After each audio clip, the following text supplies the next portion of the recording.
Guys, আমি নিয়ে চলে এসেছি আরও একটা মিনি ব্লগ। আর এদিন আমি গেছিলাম জগদ্ধাত্রী পুজোর ভাসান দেখতে। কোনো বছরই আমি জগদ্ধাত্রী পুজোর ভাসান দেখতে যাই না, এই বছরই প্রথম যেদিন আমি ভাসান দেখতে গেছিলাম। তাও আমি সারা রাত থাকতে পারিনি, কারণ কৃষ্ণনগর সারা রাত জেগে ঠাকুর ভাসান হয়।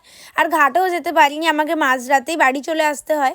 যাই হোক, আমরা যেই মোড়ে দাঁড়িয়েছিলাম ওখানে একের পর এক সমস্ত প্যান্ডেলের ঠাকুরগুলোকে বার করা হচ্ছিলো, কারণ কৃষ্ণনগরে প্রচুর প্যান্ডেল আর ঠাকুর হয় আশেপাশে। তো যাই হোক, সমস্ত ঠাকুরগুলোকে একে একে নিয়ে আসা হচ্ছিলো, আর আমরা এখানে খেয়ে নিচ্ছিলাম একটু ঘটি গরম। যাই হোক, আর চারিদিকে দেখো একটা আলাদাই ক্রেজ, বাজি ফাটছে, সবাই নাচানাচি করছে, মানে আলাদাই ভিড় চলছিল ওখানে। কারণ কৃষ্ণনগরবাসীর কাছে জগদ্ধাত্রী পুজোর ভাসান মানে একটা ইমোশন। যাই হোক, এই সমস্ত ঠাকুর দেখতে দেখতে আমরা চলে যাই বুড়িমার ঠাকুরটা দেখতে। বুড়িমার ঠাকুর অনেকটাই রাত করে ভাসান হয়, বাট ওখানে গিয়ে দেখি এত ভিড়, আর ঠাকুরের মুখটাও উল্টো দিকে করে রাখা ছিল, তাই জন্য দেখতে পাইনি ভালো করে। যাই হোক, এইভাবেই আমাদের সমস্ত ভাসান মোটামুটি দেখি। সো এই মিনি ব্লগটা এতটুকুই। ভালো লাগলে লাইক, কমেন্ট, শেয়ার।